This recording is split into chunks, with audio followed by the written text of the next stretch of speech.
UN Secretary-General says climate change devastation will be many times greater than coronavirus pandemic.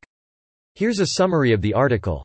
The UN is looking to keep nations focused on efforts to fight the effects of climate change, with Secretary-General Antonio Guterres urging governments to capitalize on their coronavirus pandemic rebuilding efforts by doing more to help the environment.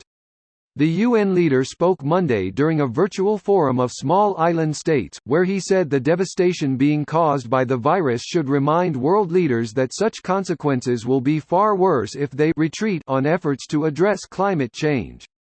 Speaking just ahead of Earth Day on Wednesday, Guterres told the Alliance of Small Island States that the global community's adaptation and financial resilience in overcoming the pandemic should be continued in the fight against climate change.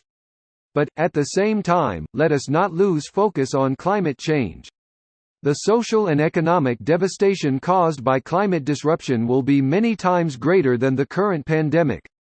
Among Democrat-leaning voters, 88% say climate change is a major threat, compared with 31% of Republican-leaning voters who say the same. The small island states in Monday's virtual forum have traditionally been at the front lines of climate change advocacy, given their immediate concern over rising sea levels.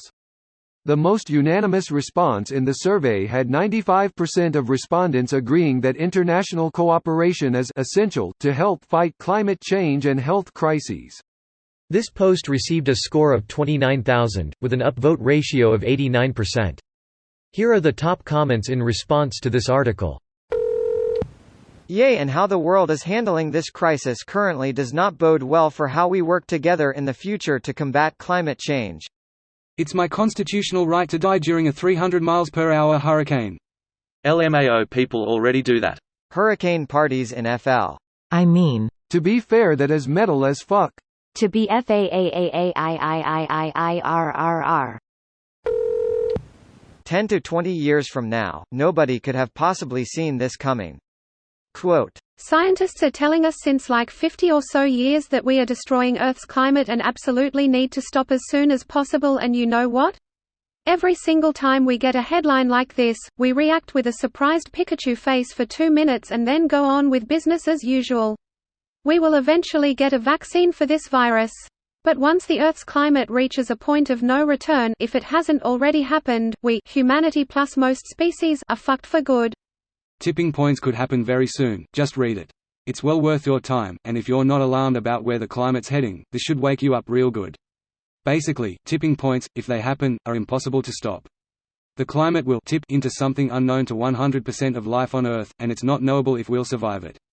It's a coin flip. I'm already scared shitless by what I already know, but let me get a beer and dive in.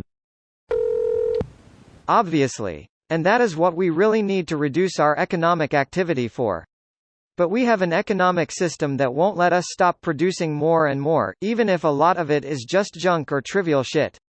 It's got to keep growing, or rich people's capital starts depreciating.